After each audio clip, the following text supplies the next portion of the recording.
Yes, mimi naitwa Robert Oliech. Mimi ni staff nurse in Ireland.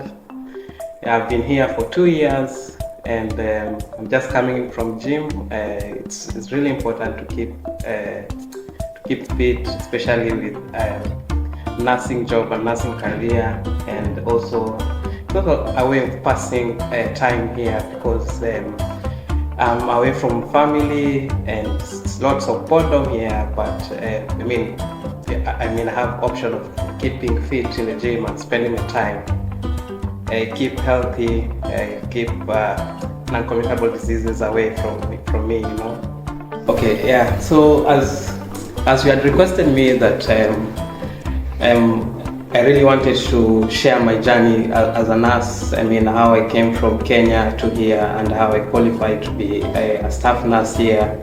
So I'm going to share my journey. So pole, I'll tell you all the process on how to start the journey. It's a simple process, but you have it's time consuming. Sometimes it's frustrating. So ni pole tu, it might take 1 year, 2 years. So Fernando, tunaweza enda kwa nyumba ujue where I stay, and I can tell you all my journey and how things were, all the stresses that I went through.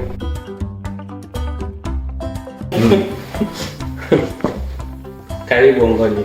Thanks. This is my house. Umekaribishwa. Yeah, I've been living here since I think January. Yeah, 6 months now. 6 months now. Yeah, thanks. It's a nice place. It looks nice. Nice kitchen, nice. Everything nice. Asante sana. Karibu. Unataka kitu kunywe? Hapana,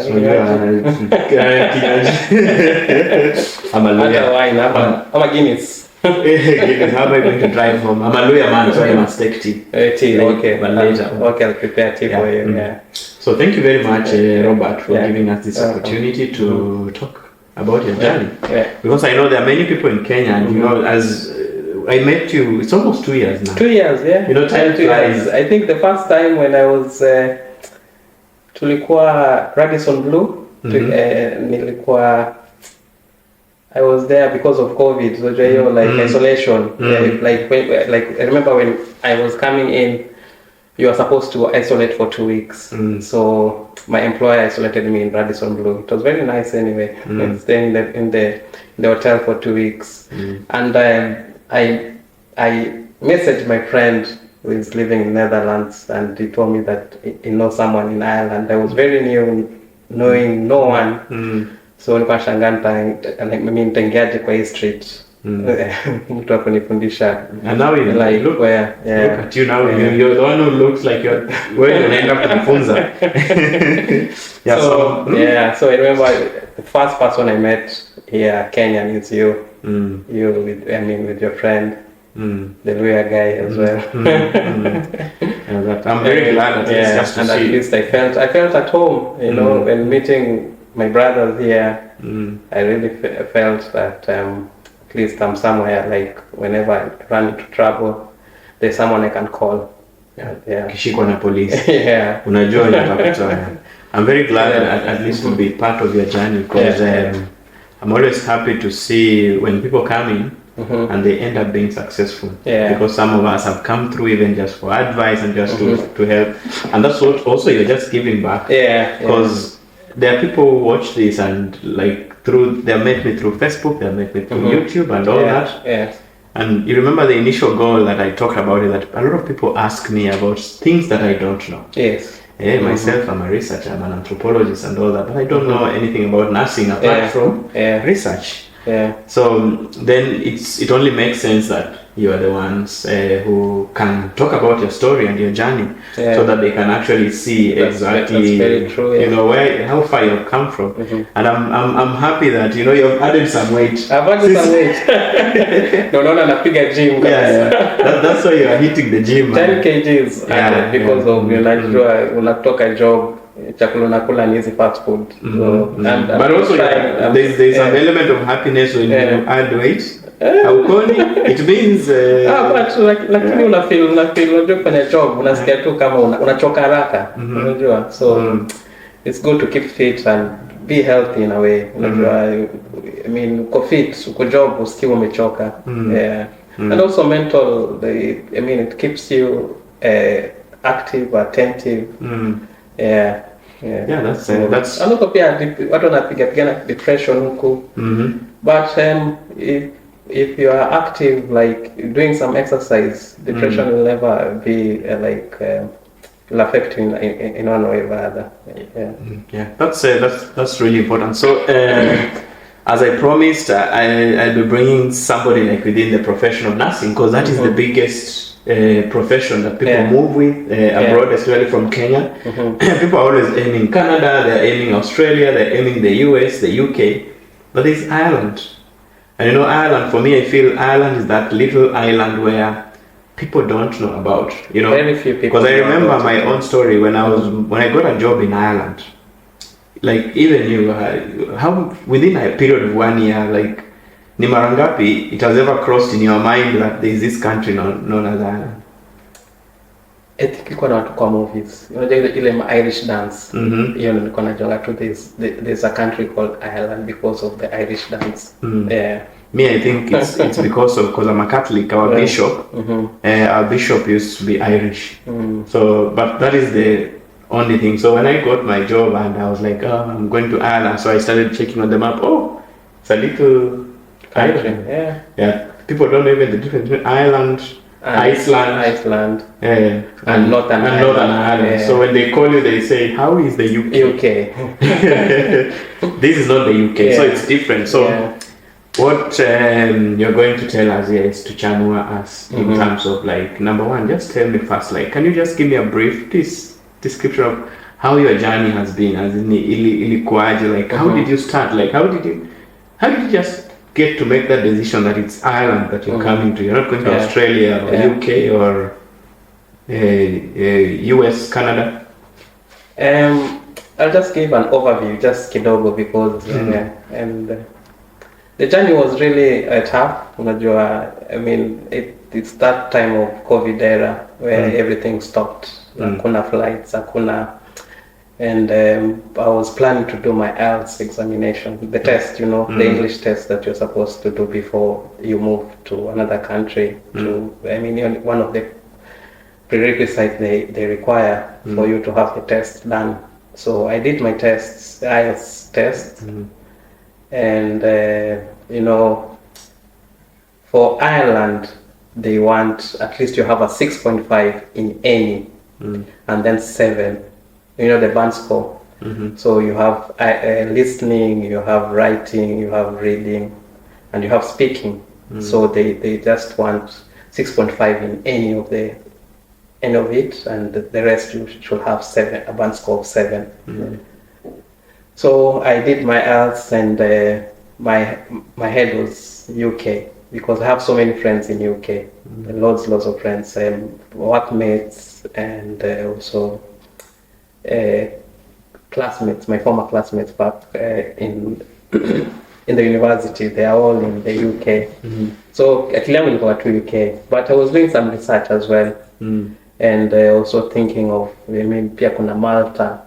There's it's easy for you to join, but Malta they want you to join through like a school. So to go to 6 months, it was very expensive for me, and I say no, that I can't do it. And why I came to Ireland was the reason. If I compare Ireland and UK, when you come in as a nurse in Ireland, whatever experience you have, they'll pay you accordingly. If you have 10 years experience, they'll pay you according to experience. But in UK, you're starting as a junior nurse. So you start from band. I think it's band 5 in UK. But here, if you have 5 years of experience, another 5 years experience, utaanza kama junior nurse. Your money will be according to experience. So I mean, hiyo ni kitu nilivutia Ireland, because I mean, with Ireland I can make more money than UK. You know, UK before you want to panda, it will take forever, you know. So yeah, so my journey started there, and as I mentioned before, I did IELTS. After doing IELTS, so during COVID era, they made their things like online. So on this my my NMBI portal. Yeah, so I'll put the link in the description. NMBI, yeah? My NMBI portal. What is the NMBI National Board for? Nursing Board. Nursing Midwifery Board of Ireland. Midwifery Board of Ireland. NMBI. NMBI. So I mean, they have like a portal where you just open your account and you put everything in there. And in the account, they usually ask for your transcript. They ask for your letter of previous employer. They will also ask for your passport. The passport where you have your the biodata the biodata page, and all that. Someone can just go and see what the requirements is there. So after that, you pay around 45,000. Right now, I think it's 55,000 for you to get a decision letter. Is it now? Is in Kenyan shillings or is it in euros? How much in euros? Euros, it's around. I think it's the last time when I did it was around 350 euros. So with the current exchange rate, it's just around 50,000 plus. Because 1 euro is 150 right now. Yeah. So that time. So do you pay that even before you have secured a job? You pay that before you secure. Like that is what will make you like get a job from. Because you need to be registered. You need to be registered, and that's a decision letter, just saying that you need to do either adaptation or aptitude test for you to be registered as a staff nurse in Ireland. So before you approach an employer, they'll always ask, do you have a decision letter? If you don't have a decision letter, employer will say, first get a decision letter and come back to me, start the process. So just a question about the decision letter. What happens to the money if you don't get it? Or it's like a visa. Like I've never had anyone cause a decision letter. Suggest as long as you're a nurse, as long as you're registered in Kenya, you will get your decision letter. Unless maybe you're in crook, maybe one is unless cause a decision letter. Decision letter is just saying that you're an. It's like to clarify that you're a nurse, and it places you either you go for adaptation or you go for aptitude test. A question now comes in now because I'm a very cautious person because I'm within the education sector, so I know there's always failing and passing. So what happens if is there an assessment like this guy has passed his adaptation, or so are there scenarios whereby people have been assessed and after the 12 weeks they cannot progress?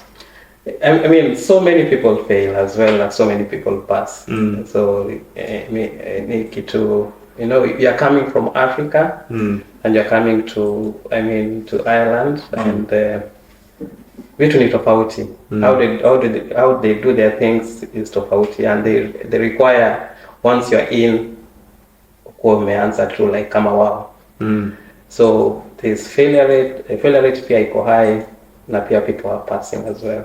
So if you fail, what happens? If you fail, you just, that's it, you go home. Go back home. And within that period of adaptation, are you paid as salary or? You're paid as a pre-registered nurse. You're paid salary like, it was around, I think, 26,000 per annum.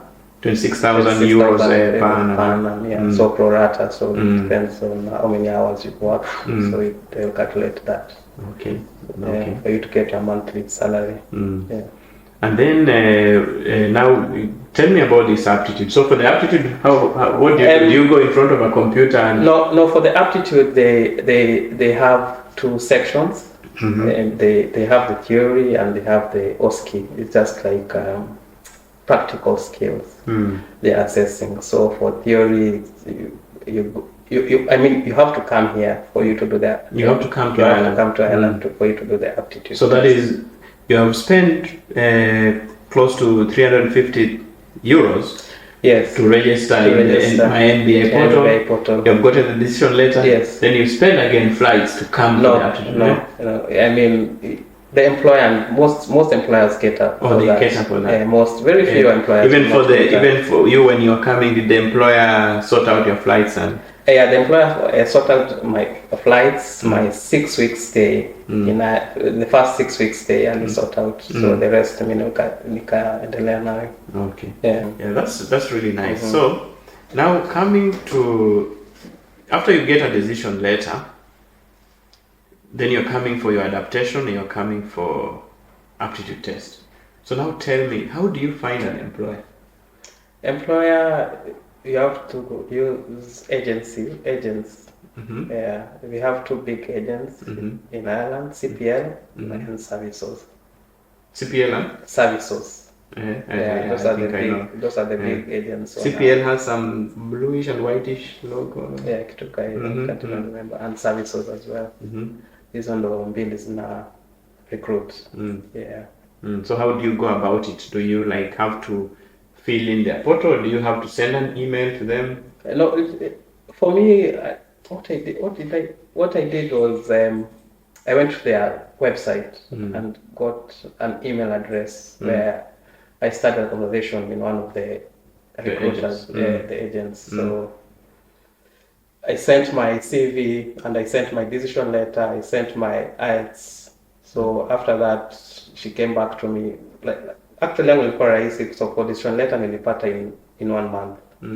For watu wengine wanachukua time like 6 months, 3 months, it depends. So after getting decision letter and when nikatuma everything to the agent CPL, and they sent, after that I started a relation with them. So and they asked me nataka kufanya job wapi, it's either Dublin or out of Dublin. Because watu wengi wanakimbia Dublin because Dublin is very expensive to live in. So after, and then she started kutafuta employer for me. Yeah, so about the employer, she organized an interview between me and the employer. So after the interview, after a week, they came back to me and say passed. And so they started the process of applying not just of documentation paperwork you sent. So these were about your passport, everything, and then also kwanza to apply for the atypical working scheme for you.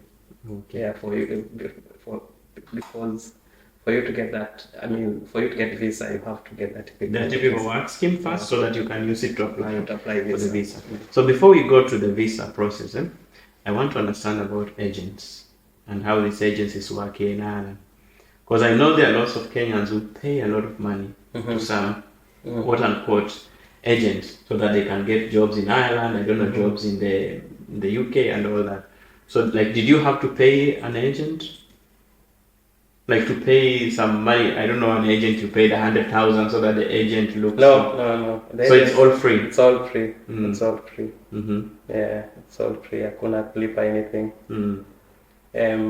Agents, the employer atalipa agent. Yeah. Not you. Yeah, because I've seen that in most of the roles, it's always the employer paying. Like for every successful candidate, the employer pays, let's say, like 3,000 euros and all that. Yeah, because I know, like I had a friend of mine who called me and she told me she has paid close to 250,000 Kenyan shillings to someone in Ireland who is looking for a nursing job for them, and I was surprised. Like the employer and analipa agent, as far as I know, you have to play. Yeah, I did. I just did not want to start discouraging or encouraging, because it sounded so strange for me. Because in Ireland, it's difficult to find like a scenario whereby you pay. You see, like people go to Saudi Arabia, they go to Dubai, and they pay agents. Because they pay agents, then they pay agents again. They are also paid by the employers. So there is this double payment for the Middle East and all that, people going to work there. Yeah. Okay, now you have gotten your typical work scheme. Now the visa. Tell me about now the visa. Like, how was the process for you?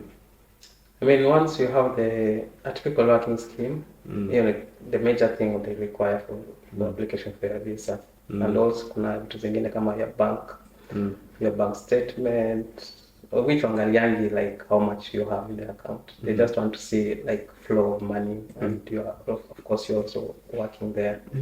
Pay slips, and these are I photocopy all my all the pages, passport, and all the other things. If you think kuna hizo they're listed on the website. They're listed on the website in terms of the and I think also like when it comes to the issue around financials, people normally, if you get a job like abroad, you have a contract, and the contract has shown how much you're going to be paid. So someone might not have money back at home, but that is predictive income, because they know very well an employer is going to pay this person 40,000 euros or 50,000 euros. Then it makes sense that that person will be granted visa, because I know it's always just about they say you need to be here with no recourse to the government. You don't rely on social welfare and all that. So watu wengi like unaonanga they like like they panic like I mean I need they're going to borrow. Okay, sorry for that that interruption. So I get you. Like there are people who borrow money. They want to borrow money to put in their bank account so that anyway, when you have a fake bank account, you mean wakikushika, so because you're lying now. Because you're lying, and that's a really bad thing to do. So now let me take you now to the next thing. You have gotten your visa, so you have your plane ticket. Just from experience, like what was the most difficult thing? Because now when you arrived, that was the first 6 weeks for you where the employer provided accommodation and all that. So can you tell me, because we don't just want to paint the good, so we have to talk about also the good, the bad, and the ugly. So what are these things that you should tell fellow nurses, like when they come, they have that visa, they should prepare themselves to face and to go through? I think number one, it's accommodation. Accommodation is it's a nightmare here. I mean, for you to get a place to stay, it's crazy. For you to get somewhere you can call home. This is my place. Where you can arrive and put your foot on the table. That's how I normally describe it. Weke miguu yako kwa meza. Ama utembee just with shorts and a vest. I think you're number one nightmare nilipata huko, like getting a place. It was very hard for me. Unapata mara mingi you are staying in a house, like landlord anakaa kwa hiyo nyumba, unakaa pamoja kwa nyumba moja. So like a 4-bedroom house, anakupatia tu ka room, anakuambia this is the room.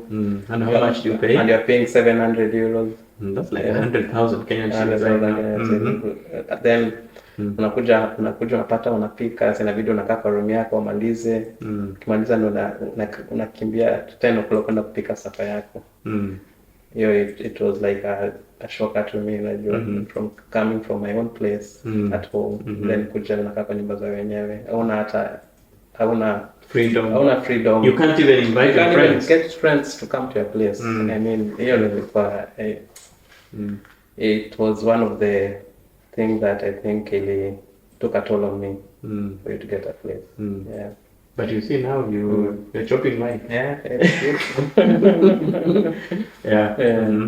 So in terms of the housing and all that, so how did you hunting in terms, people check on that. Una agent atunaenda kutafuta sijui nitafulie nyu ama unaenda unanokuna mlango za wenyewe. Ni Daft. Na Daft is just a website. So una apply. I remember I started off getting a house with a friend. Tulitafuta nyumba mpaka tukachoka. Like we did over 100 applications on Daft.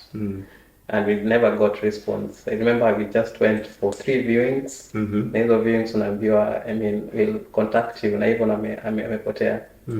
And I remember one situation, moja alituambia, sorry, I don't think you guys can afford the house. Yeah, that's a very common, it's a very common conversation. The landlord just says, I don't think if you can afford the house. Even if you have just a good income. Because I know there's a Kenyan friend of mine here who has I think like a 60,000 euro salary, and he was going for like a 2-bedroom house, 2,000 euros, and he was told, sorry, can't afford the house. Yeah, we don't think if you can afford the house. It's heartbreaking. I know. Very heartbreaking. Because just leaving like a place when you come from work, you're so tired. You just want to go to a place where you can rest. A place where you can just sit, watch TV. Exactly. End up a kitchen anytime. I mean, you have your own freedom, like si nyumba yenyewe. And that is kuna restriction. Hata kama hajakupatia restriction, there's a way you feel like sifai kukaa kwa sito, unajua, sifai kukua kwa kitchen mpaka wende alale ndo nipike. Tuka hizo. Then also you just feel awkward because you feel like you are answerable to a certain person in that house, maybe the landlord in the house. And also you might not even have good relationships with everybody in that house. There are people smoking. They're smoking, I don't know what. They also have dogs in the house. And you come from a place where dogs, like in your place, dogs is for security. So here you have to pet. It's a new culture. I know it's a totally big cultural shift. A difference, But now you have successfully managed to get a good place. Congratulations. Thank you. So now tell me the story. Like, how did you now eventually settle in? Like, did you continue with Daft, or how did you? I mean, we just continued Daft, and then in between nikapata another house where it was just like a 3-bed house we were sharing with two other Africans from Zimbabwe. And then hapo nikakaa for a short while and then I came to get this place now. That's at least you see progress. I can tell you I've met you at almost all levels of your, like when you are frustrated and when you are at least adding weight. And now I'm here now with you. We are discussing this while you are trying to work on cutting your weight. And the other time you were just, I'm sure life had taken toll of you. So then advice. Anybody who is watching this and he's a nurse or she's a nurse and she wants to come to Ireland, what is this 1 or 2 things that they should not do? That if they do, they will have screwed up their chances of getting an opportunity here? I think here it's just being patient. Patience kabisa. Because as for now, unajua ilikuja time ya COVID, which was like getting a job was easy. Like, they were looking for people. Sana. Like remember I had two employers already, so nimi choose to napenda kwenda. And saizi as we speak, I mean, I have so many friends who are on a decision letter, almost when the decision letter expire after 1 year. Then you have to apply again. You have to apply again. And you have to pay another. You have to pay another, that's 350 again. So, they have the decision letter almost expiring, they have the IELTS, they have everything, but getting an employer, imekuwa ngumu sahi. So I think it's just patience. But up here UK, I think the same thing is happening as well. And the time of COVID, they wanted so many people.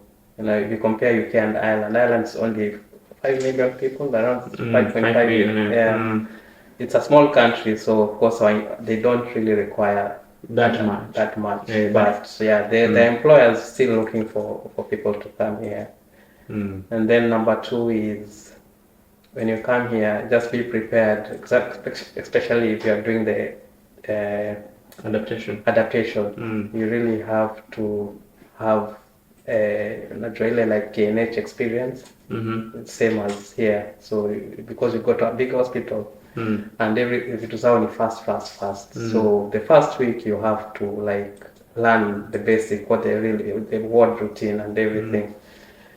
After that, you have to like be the in charge, the person that like utakuwa na preceptor, yes of course, but unafaa kuwa like the person leading the in charge. I mean the preceptor. So unafaa kuwa like of course you're going to be in charge of 6 patients. It's basically what it's a 1 to 6 patients, 1 nurse, 6 patients. So when unafaa kuwa like una run everything from morning till evening because like of course as a pre-registered nurse ufai kupeana dawa peke yako, unafaa kupeana dawa na your preceptor, ufai inject patient. Really kama the person with chaperoning. Yeah, yes. So the first 1 week unafaa kuwa like be there to learn. The second week going forward kwa the person na call shot sema ugonjwa anafaa kuwa prepared for theater. Huyu anafaa kufanyiwa, huyu anafaa kuonekana na daktari, call the doctor quickly, unajua. So even you'll pass because you know they'll just be monitoring you. Wanakuona sema huyu hawezi na hivyo atakufail. Yeah. No, kufail unasema unapanda Katare, unaenda Doha. Yeah. Unasonga mbele unashuka Nairobi. Yeah. So ukipata like employer amekuchuzia aptitude test, prepare beforehand before you come here. Kuna that RCSI website, Royal College of Surgeons. Yeah. They have everything that is going to be tested on the aptitude. On the aptitude. So check the website, kuwa familiar na hizo everything, especially infection control. I mean all what else? Mostly in infection control wanaangalia. Hizo ndio kitu wanaangalia sana. Yeah, peana IV fluids. I mean the non-touch. And also wanaangalia nini tena. Also diabetes. Diabetes is a big disease here, so unafaa kujua like how to manage that diabetic patient. Yeah. All those iko kwa website. Just check the website, be prepared as you come. It's not, I mean, getting additional letter, getting an employer, it's easy, but now coming in to do what for you to get registered, hiyo ndo mlima. Because it's normally now that period, it's like a probational period where you have to prove that you can actually yeah. That's simple. So I'm just thinking now because I know, I've worked in most of my research has been around health. It's health research that I've done for most of the years, like mostly HIV and maternal health.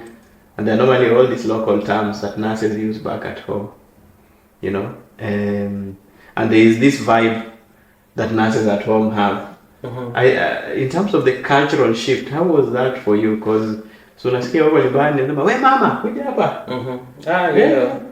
Hapa patients una treat like differently. Unajua you have that patient nurse patient relationship. You have to treat them with respect. Yeah. So was it difficult for you to? At the moment you just landed, you told yourself, bro. Yeah, like it's in you. Unajua how you treat people is, I mean, it's inborn. Si ati kidogo treat watu vibaya tu wewe mama kuja. Hata hao unafaa kitatu na respect. They want that respect. Yeah. Then now, because I remember this is a joke. I think most Kenyans always talk about this thing, and even at home, I struggle so much with my son because now my son just speaks English. Yeah.